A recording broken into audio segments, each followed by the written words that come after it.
कैमटेक Gwalior rail मंत्रालय के अधीन रेलवे में अनुरक्षण तकनीकों और कार्यप्रणाली के उन्नयन के लिए एक केंद्रीकृत बहुविषयक प्रतिष्ठित केंद्र है।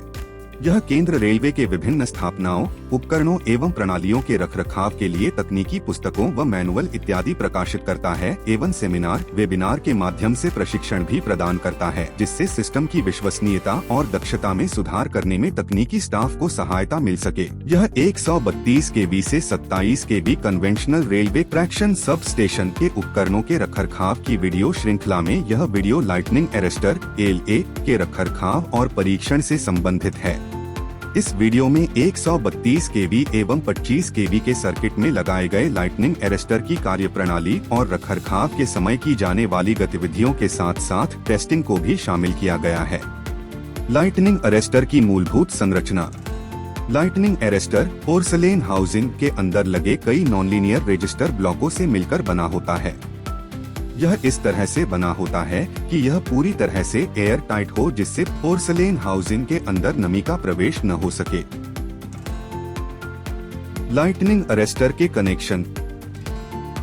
लाइटनिंग अरेस्टर का टॉप टर्मिनल जंपर वायर द्वारा लाइव सर्किट से जोड़ा जाता है और निचला टर्मिनल एक काउंटर और एमीटर वाले सर्च मॉनिटर के माध्यम से अर्थ से जोड़ा होता है।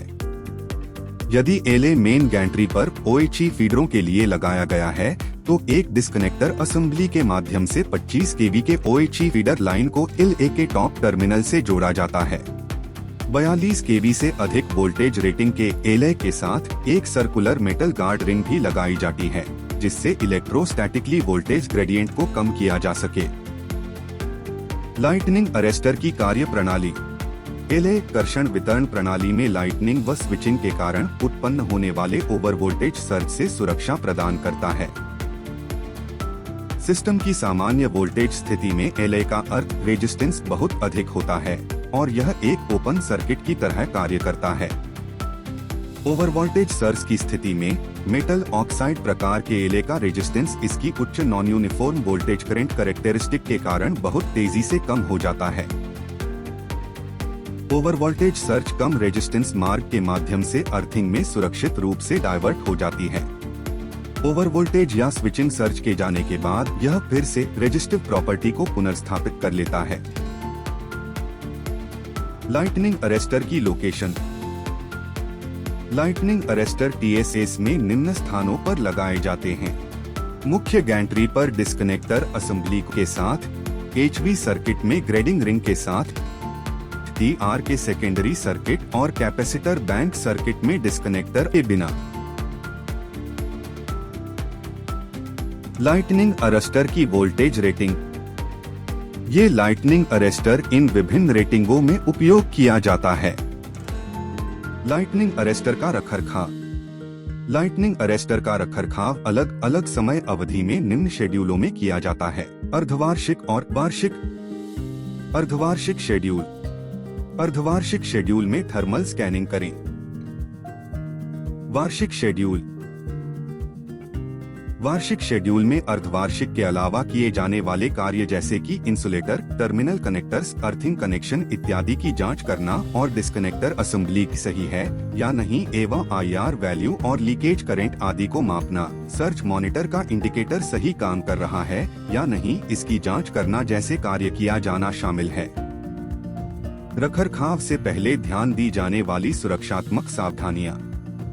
उपकरण और व्यक्तिगत सुरक्षा के लिए यह सुनिश्चित करें कि सर्किट ब्रेकर को ओपन करके विद्युत की सप्लाई को बंद करें और आइसोलेटर्स को ओपन करें और फिर रखरखाव किए जाने वाले LA के दोनों ओर डिस्चार्ज रॉड लगाएं और रेसिडुअल चार्ज को डिस्चार्ज करें। तत्पश्चात LA के HV टर्मिनल के कनेक्शन को खोलें। सुरक्षा के लिए व्यक्तिगत सुरक्षा उपकरण जैसे विद्युतरोधी जूते, हेलमेट आदि का उपयोग भी सुनिश्चित करें। विद्युत सप्लाई के चालू होने की स्थिति में कार्य एवं परीक्षण करते समय ली जाने वाली सुरक्षात्मक सावधानियां। परीक्षण करने से पहले यह सुनिश्चित करें कि सुरक्षात्मक संबंधित सावधानियां ली जा रही हों और सभी कनेक्शन सही ढंग से किए गए हों। परीक्षण के दौरान व्यक्तिगत सुरक्षा उपकरणों का उपयोग करें और सुरक्षित रूप से कार्य करें। रखरखाव के दौरान कई कार्य विद्युत सप्लाई के बंद होने की स्थिति में किए जाते हैं। जैसे कि सूखे सूती कपड़े से एलए के पोर्सिलीन हाउसिंग पर जमा धूल और गंदगी को साफ करें। टर्मिनल कनेक्टर, केबल कनेक्शन और अर्थिंग कनेक्शन की टाइटनेस की जांच करें। यदि ढीले हों तो उचित टॉर्क के स्पानर से कसें। 25 kV OHE फीडरों के लिए मेन गैंट्री पर डिस्कनेक्टर असेंबली को उसकी सही अवस्था के लिए जांचें। यदि यह टूटा हो तो उसके टूटने के कारण का पता लगाएं और फेलियर के लिए एलए की जांच करें। सर्ज मॉनिटर के इंडिकेटर की अवस्था और वह ठीक से काम कर रहा है, इसकी जांच करें। लाइटनिंग अरेस्टर का परीक्षण। अनुरक्षण शेड्यूल के अनुसार ये परीक्षण इस तालिका में दिए गए नियमित अंतरालों पर किए जाने चाहिए। परीक्षण से पहले ली जाने वाली सावधानियां।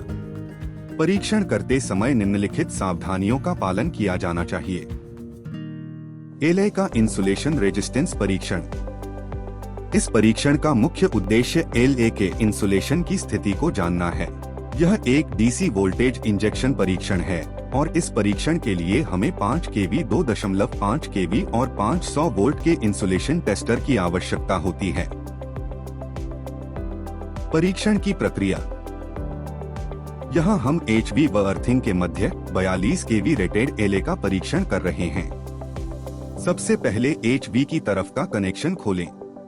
इस परीक्षण के लिए HV टर्मिनल से टेस्टर के लाइन टर्मिनल लीड को जोड़ें और टेस्टर के अर्थ टर्मिनल लीड को इक्विपमेंट अर्थिंग से जोड़ें।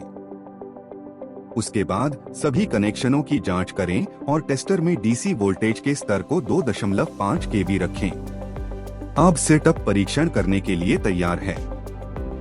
अब टेस्टर के टेस्ट बटन को दबाने पर HV और अर्थिंग में 2.5 kV डीसी वोल्टेज दिया जाता है, जिसके परिणामस्वरूप सर्किट में लीकेज करंट प्रवाहित होता है और टेस्टर इस लीकेज करंट को मापता है। टेस्टर इंजेक्टेड वोल्टेज और मापे गए लीकेज करंट के अनुपात द्वारा इंसुलेशन रेजिस्टेंस वैल्यू की गणना करता है। IR की डिस्प्लेड वैल्यू को रिकॉर्ड करें और पहले के रिकॉर्ड या OEM द्वारा दी गई वैल्यू के साथ तुलना करें। यदि वैल्यू कम पाई जाती है तो समस्या की जांच करें और सुधार कार्य करें।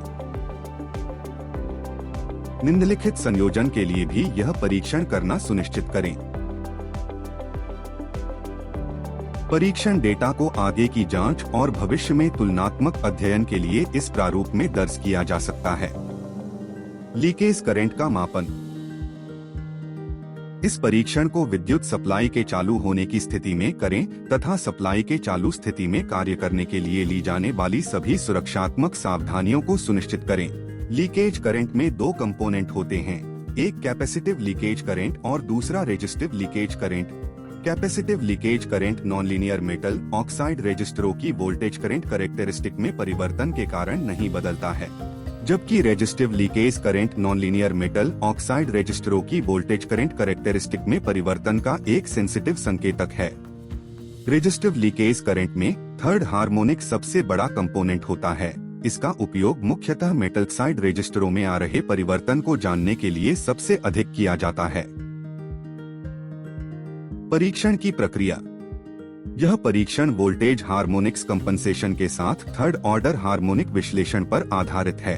इसमें प्रयुक्त टेस्ट किट बैटरी से संचालित होती है और इसमें एक क्लैंप सीटी और एक फीड प्रोब होती है। टेस्ट किट के मास्टर अर्थिंग टर्मिनल को एलए की अर्थिंग से जोड़ें।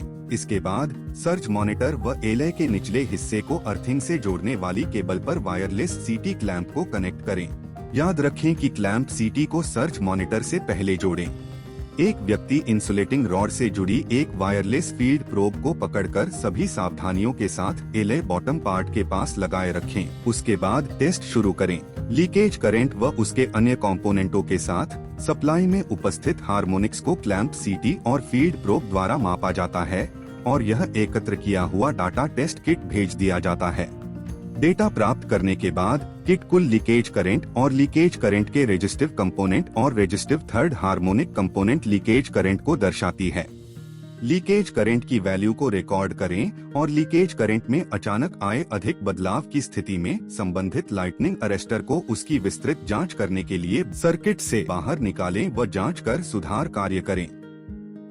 परीक्षण डेटा को आगे की जांच और भविष्य में तुलनात्मक अध्ययन के लिए इस प्रारूप में दर्ज किया जा सकता है। थर्मोग्राफी। थर्मोग्राफी का उपयोग आने वाली खराबी या खराबी को बताने के लिए किया जाता है, जिससे कार्यरत उपकरण को विफलता से पहले ही प्रिवेंटिव मेंटेनेंस करके ठीक किया जा सके।